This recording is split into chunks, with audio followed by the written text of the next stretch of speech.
Lieutenant Jackson Reed was not supposed to be there. The Valtherian expanse was marked as a no-fly zone by Terran Command Unmapped, unpredictable, and rumored to be haunted by dead ships and ghost signals. But when Jackson picked up the distress call, he couldn't ignore it. His scout ship, the Warden, was old and patched together, much like its pilot, a man worn from 2 wars and too many regrets. The signal was weak but steady, pulsing like a heartbeat through the static. Jackson rerouted power to his sensors, narrowed the field, and followed the trail into a dense, roiling nebula lit by angry blue clouds and violent electric storms. As his ship pushed through, he spotted the source, a massive vessel, its hull cracked and scorched, floating dead in space. The design was alien elegant curves and silver-like plating, unfamiliar to any Terran database. No heat signatures, no signs of life, yet the signal continued, pleading. Jackson suited up, grabbed his emergency medkit, and docked. Inside the ship, the silence was deep and unnatural. Gravity was offline, wires floated like jellyfish tendrils. He moved slowly through corridors, painted with symbols that shimmered faintly under his helmet light.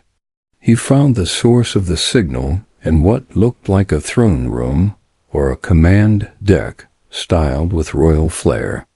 Lying at the center was a figure tall, slender, dressed in torn white robes.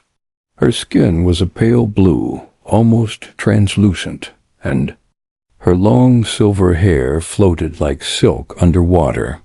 Her chest moved barely. She was alive. Jackson moved fast, sealing her wounds, injecting a nutrient booster, and running vitals through his portable scanner. She had 3 hearts, and one of them was failing. He'd patched what he could, working in silence, the eerie alien architecture looming around him like a forgotten temple. When her eyes fluttered open, they were a bright violet that caught the light like crystals. She looked confused, then terrified, trying to rise. "Easy," Jackson said, raising both hands. "You're safe now." Her gaze locked onto his Terran uniform. Her voice, weak but clear, whispered something in a language his translator struggled to catch. Then it switched. "Human?" she asked. Jackson nodded. "Yeah, Jackson Reed, Lieutenant, Earthfleet." She blinked slowly. "You came." He helped her sit up against a console. Her breathing was shallow. "Who are you?" he asked. "Why were you out here alone?" The ship trembled slightly, as if something stirred in the nebula beyond. Her eyes widened. "They're coming," she said. "They think I'm dead." "If they see your ship," Jackson's instincts kicked in. He tapped his combs. "Warden, prep for emergency extraction. We're not alone." The AI responded with a soft chime. As he lifted her into his arms, she surprised him by resting her head against his chest, trusting him without reason. On the way back, she whispered a name. Thalia, Princess Thalia, of Silari.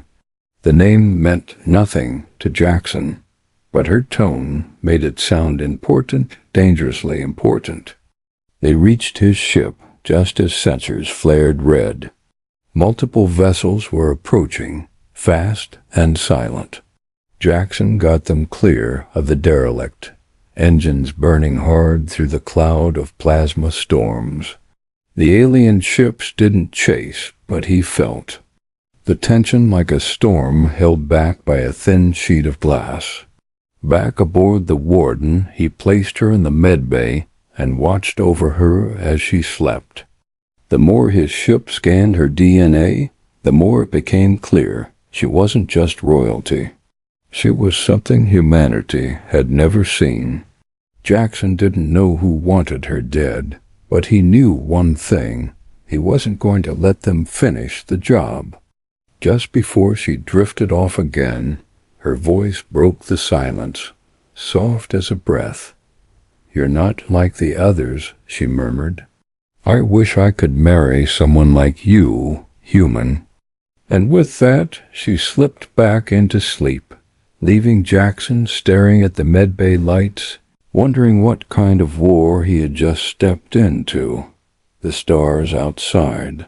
The warden glowed cold and distant as Jackson Reed guided the ship deeper into unknown space, far from Terran routes and far from safety, while Princess Thalia remained unconscious in the medical pod, her breathing shallow but stable, her wounds still healing from the sabotage that nearly killed her. Jackson had seen many strange things in the galaxy, but nothing like her beautiful, fragile-looking, yet strong in a quiet, haunting way, and though she was alien, there was something deeply human in her eyes when they met his for the first time, something that made him want to protect her even though he barely knew her name. The ship's AI, Myra, warned him about energy spikes tracking them from behind, but every attempt to mask their trail only slowed them further, and Jackson knew they couldn't outrun whatever was coming unless they found help, fuel, or both. After hours of searching, he detected a shadow station orbiting a small red dwarf. No registry, no signal beacon, just a faint heat signature and the remains of old trade routes nearby, suggesting smugglers or scavengers might still use it, which meant risk, but also supplies, so he powered down weapons and drifted close, keeping the princess out of sight. She woke just as he docked, her voice still weak but urgent as she begged him not to trust anyone out here, saying the betrayal had come from her own people, from inside her royal fleet, and that her enemies had vast influence, enough to pay. Mercenaries and assassins across galaxies, enough to silence entire planets. Jackson listened, but they had no choice. The ship needed repairs, and he needed answers, so he told her to stay hidden and went in alone, pistol under his jacket, and nerves sharp. Inside the station, he found a market of strange lights and stranger faces, traders with metal eyes, guards with plasma scars, and tech dealers speaking in broken dialects. But one figure stood out, a four-armed man named Quarn, who claimed to know the Silari royal family and offered parts for Jackson's ship in exchange for a story, a name, a secret. Jackson said nothing, but Quarn's smile grew as if he already knew, and then everything happened at once. The lights went out, alarms shrieked, and shadows moved fast as steel claws slashed through the air. Ambush pirates, hunters, or worse, and Jackson barely escaped with a cracked visor and a stolen engine cell. Bleeding but alive, racing back to the warden, only to find Thalia gone, the medbay torn open. The ship's security footage showed masked figures, humanoid but fast, strong, and coordinated, breaking in and taking her without firing a shot, as if they knew the ship's layout, as if they had help from someone who understood human tech. Fury surged through Jackson like fire, and he swore he wouldn't leave her behind, not after what she'd been through, not after what she said. Those quiet words still echoed in his mind, not just a phrase, but a plea. "I wish I could marry someone like you." She didn't say it for politics. He knew that now. She said it because in the short time they'd shared, she saw something in him she didn't see in her own world, something worth saving, and now she was gone, dragged back into danger by enemies who hunted her like prey. Jackson tracked the kidnapper's trail using hacked transponder signals, and it led him into a gravity well near a broken moon, where a hidden ship hovered like a spider in a web, shielded and quiet. He had one chance to get her back, one chance to fight fire with fire, and he wasn't going to let it slip. He armed his suit, loaded a pulse rifle, and prepared to breach the enemy ship alone, heart pounding, rage burning like fuel, because no one, alien royalty or not, deserved to be hunted, and no one who asked for help should ever be abandoned, not while he was still breathing. Jackson Reed stood at the edge of a dark corridor inside the pirate warship, his heart steady but his mind racing as he listened to the heavy footsteps echoing in the metal halls, and he knew this was a trap from the start. But he walked into it anyway because Thalia was worth it. Her capture had not been random, it had been planned, precise. And now she was in the hands of Varkan the Flameborn, a name whispered in criminal circles like a curse, a pirate king who collected living trophies from royal bloodlines across galaxies, and Jackson had no doubt that Thalia was meant to become one of them.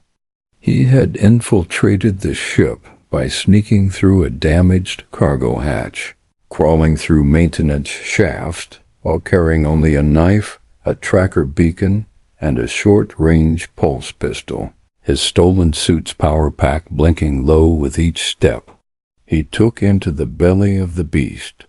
He followed the signal from the tiny device he'd hidden on Thalia's wrist before they were separated, a small hope buried in fear, and finally it led him to a massive chamber, lit by red flames and lined with guards, alien mercenaries from different species, heavily armed and loyal to Varshin's gold. At the center of the room, standing on a raised platform beside a throne of molten metal, was the Pirate King himself, massive and armored in black scales, with eyes that burned like coals and a voice that rumbled like thunder, and beside him, shackled but unbound, was Thalia, her chin high and her violet eyes flashing with silent defiance.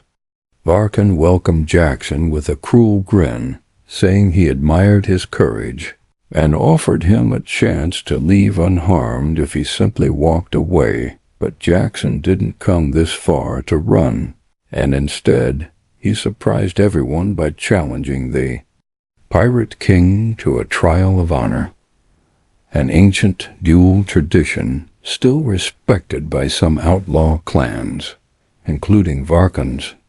Laughter filled the chamber, but the king accepted, intrigued by the human's boldness, and the guards cleared the room to form a combat circle, while Thalia watched in silence, eyes locked on Jackson, her lips trembling as if she wanted to speak but couldn't. The rules were simple. No guns, no tricks, just strength and survival. But Jackson knew he couldn't match Vartune in brute force, so he'd have to rely on speed, agility, and the one thing humans did better than most: species. Think under pressure. The fight began with a roar, and Varkan came at him like a storm, fists like hammers and steps that shook the floor. But Jackson rolled, ducked, used the environment, jumping off support beams and sliding between gaps, using his smaller size to tire the pirate out. Each hit he took burned, each dodge grew harder, but he never quit, never slowed, and finally, when Varshin made a mistake swinging too wide, Jackson climbed his back like a shadow, wrapped a power cable around the pirate's neck, and activated the live current. The blast lit the chamber in blue sparks, and Varkan dropped to his knees, stunned. eyes wide in disbelief as Jackson stood over him, chest heaving, refusing to fall. Silence followed, and then the guards stepped back, nodding in reluctant respect. Bound by the pirate law they lived by, and Thalia was released, her eyes filled with something more than gratitude, something close to awe. Jackson helped her up, and she whispered that he was a fool, but her voice trembled with emotion, and when he looked at her, he saw not just a princess, but someone fighting to trust, to feel in a galaxy where betrayal was normal.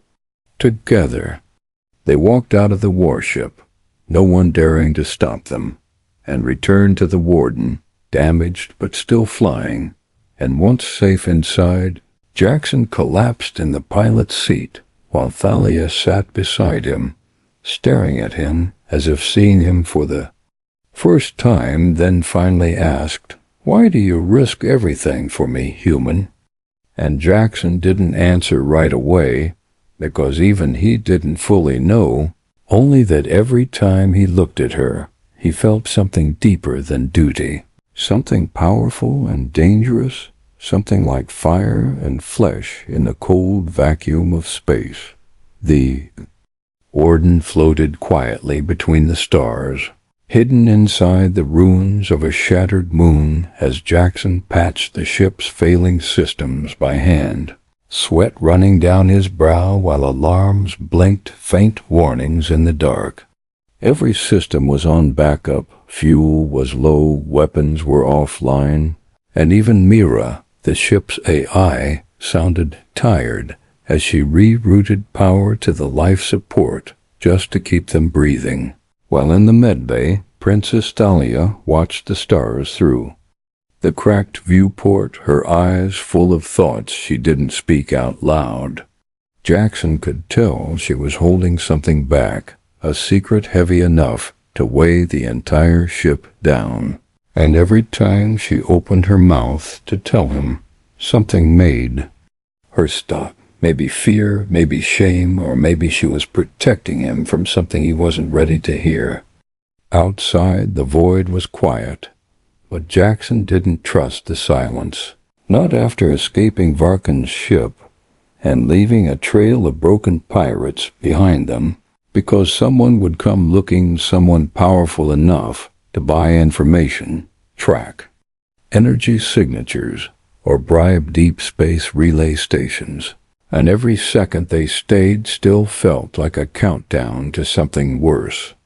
That night, or what passed for night in deep space, Thalia finally spoke, her voice calm but firm, telling Jackson the truth he hadn't expected, that her enemies weren't just pirates or traitors, but her own blood, her twin brother. Crown Prince Sarathian had staged her death to claim the Selari throne, and was now working with a hidden cabal of warlords who wanted to use their empire's peace treaty with humanity as a weapon to provoke a war that would erase Earth from the star charts and give them the perfect excuse to take control of neutral systems. Jackson listened in silence, heart pounding, as the pieces fell into place, the precision of her attackers, the way they moved through his ship, the betrayal inside her royal fleet. It all made sense now. And suddenly he wasn't just helping a lost princess, he was standing between humanity and a war it didn't even know was coming. Before he could speak, sensors flared red an incoming ship, fast and silent, cloaked in gravimetric shadows, impossible to track with standard tech, and Mira barely caught the signal before it vanished again. Jackson grabbed his gear and pulled. Thalia with him toward the core, a hidden chamber deep inside the Warden meant for emergency lockdowns. And as the ship trembled from the docking clamps of the intruder, he could feel it in his bones. This wasn't a random patrol or a bounty. Hunter, this was a message. The air turned cold, and the lights dimmed as three figures entered the Warden, tall and thin, their armor etched with symbols that shimmered in the dark. And at their lead was someone Thalia recognized at once: General Viorn, her father's former bodyguard, now sworn to her brother's service. A man who once swore he would protect her with his life, now looking at her as if she were nothing but a loose thread to cut. He offered no greetings, only an ultimatum: surrender, and she would be allowed to live in exile, hidden and forgotten. But if she continued to resist, both she and her human companion would be erased from history. Jackson stepped forward before she could answer, eyes locked on Viorn, and said something simple, something cold. "You want her? You'll have to go through me first." The general smiled, not amused but impressed, and for a moment no one moved, just a silent standoff in the shadows of a dying ship, a heartbeat between stars, until Thalia stepped between them and said, "No more running," then reached into her robes and activated a beacon, a hidden signal that pulsed with ancient code, something only a true heir of Silari could use. The beacon flashed once, then twice, and seconds later, a shock wave burst through space as a massive Silari cruiser dropped out of fold space above them, weapons locked on the intruder's ship, shields flaring bright as Thalia's allies, those still loyal to the crown, finally found her.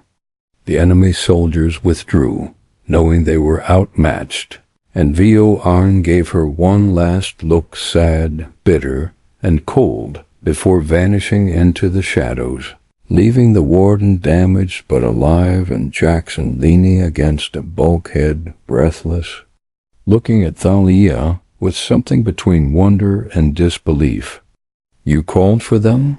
he asked, and she nodded, her voice soft but strong as she said, "I had to be sure you would stand with me before I brought the others."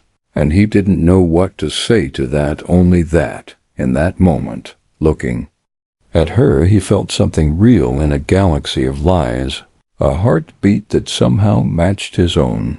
The stars outside burned with war as the Silari fleet gathered, their silver ships shaped like long spears, hovering like ghosts above a broken moon, while inside the royal command vessel, Princess Thalia stood tall before a council of her father's most trusted captains, her voice calm but strong as she revealed the truth: how her twin brother Sarathian had betrayed their bloodline, staged her death, and plotted to turn the Silari Empire against humanity by framing Earth for a crime that never happened. The captains, once doubtful, listened in silence as she showed the data Jackson helped her recover: hacked war plans, secret messages, proof of bribes sent to pirate clans and deep space traders, until even the most loyal among them could no longer deny what they saw, and one by one they gave her the sign of allegiance, a hand pressed to heart and a slow bow. Outside the ship, Jackson watched from the bridge, arms crossed, staring at the growing fleet with a strange mix of awe and worry, because this wasn't just politics anymore. This was the start of something massive, and he could feel the weight of it in his bones.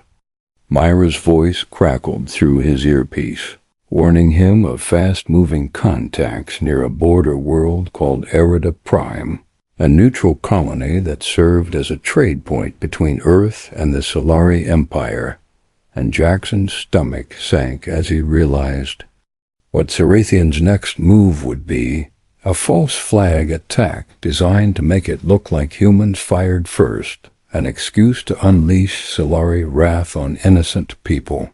When Thalia returned, her face was pale but set with purpose, and she looked at him with eyes full of fire as she asked, "Will you come with me, Jackson?" And there was no hesitation in his voice when he said, "All the way." The fleet moved like thunder, silent but unstoppable, and as the ships entered fold space, Jackson was given a Solari armor suit, sleek and light, fitted to his body by med-techs who still stared at him with quiet curiosity. He was the only human on board, the only one trusted by the princess, and though he didn't speak their language, his actions had already earned their respect. The fleet dropped out of fold space near Erida Prime, just in time to see Cerathian's forces already attacking. Ships bearing false Earth transponders firing on Solari supply outposts. Civilian stations burning as frightened colonists ran for shelter.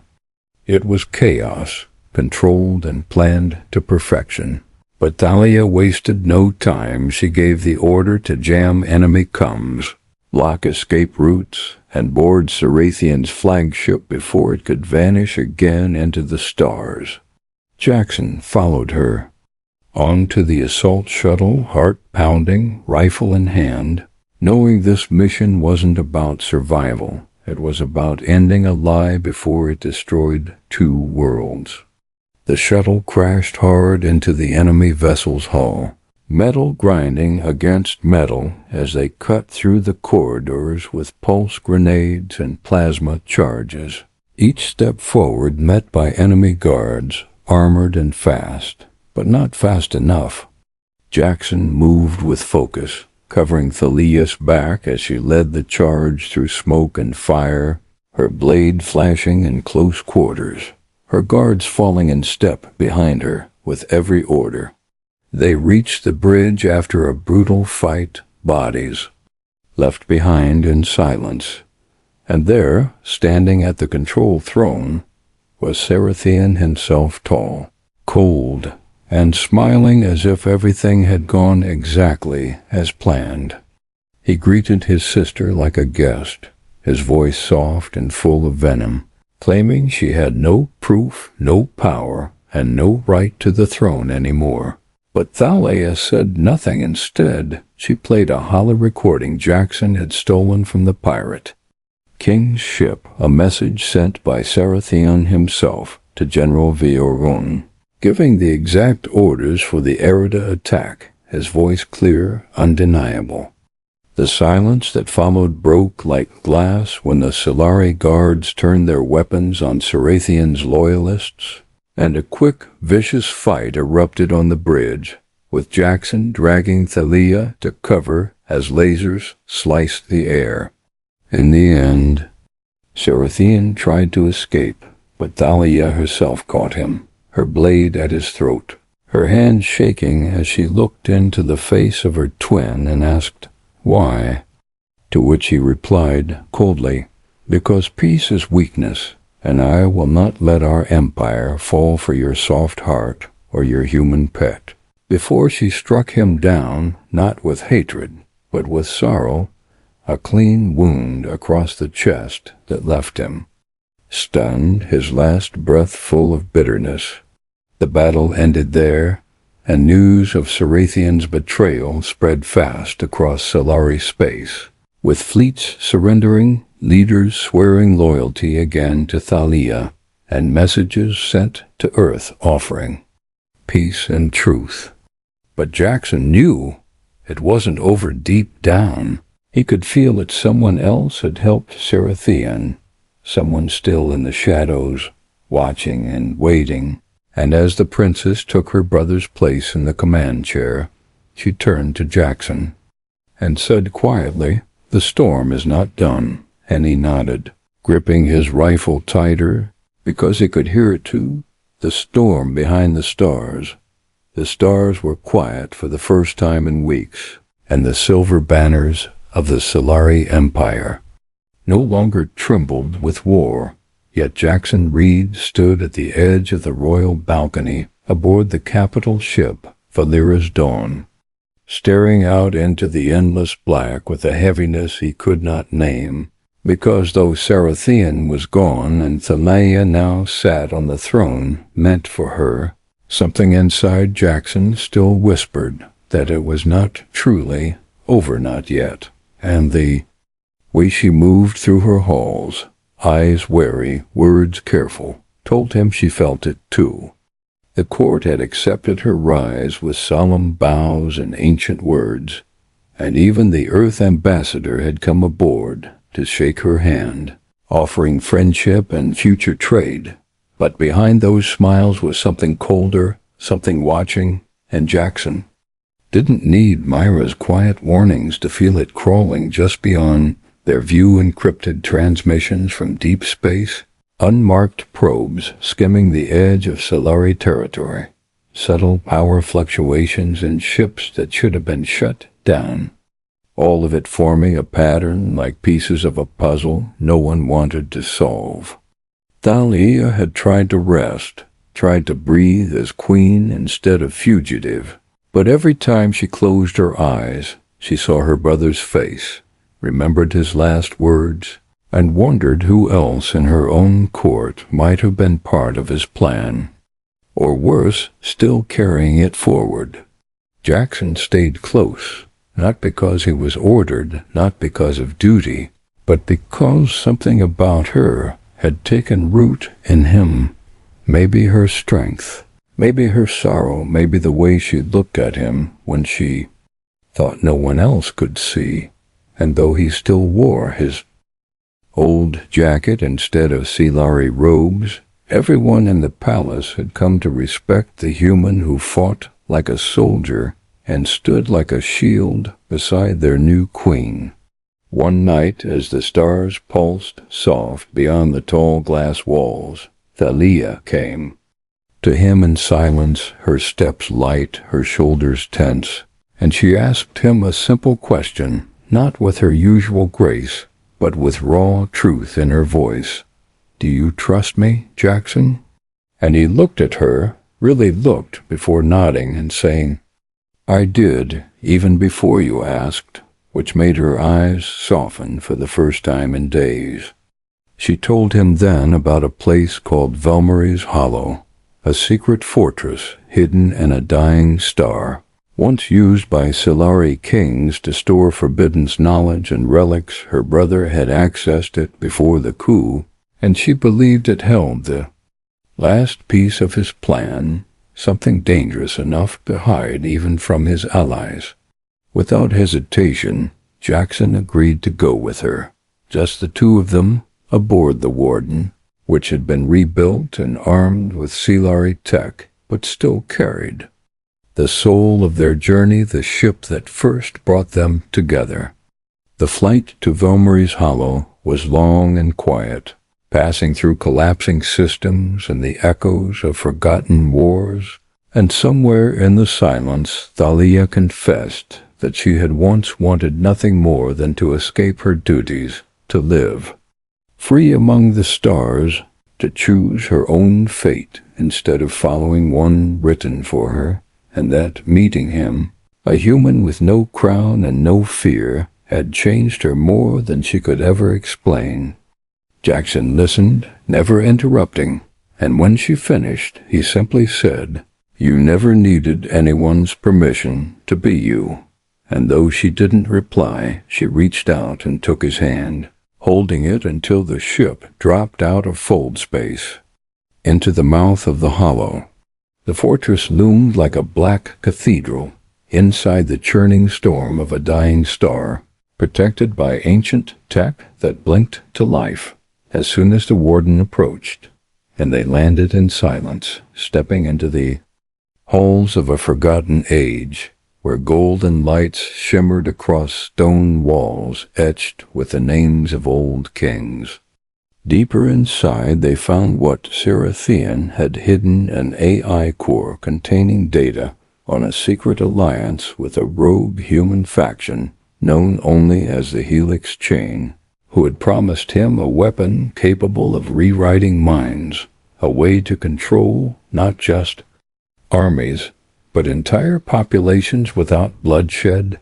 And though Seratheon died before it could be used, the Helix Chain still existed, and the deal had not died with him. Thalia stared at the projection of the Helix emissary, a human face shrouded in false light, offering peace through control, freedom through obedience, and Jackson's stomach turned as he realized that the real war hadn't been between brother and sister, or Solari and Earth. It was about choice versus control, soul versus silence. They copied the data and destroyed the core, collapsing the fortress behind them, and flew back through burning stars, hearts heavy with the truth that peace would only last until the next storm came.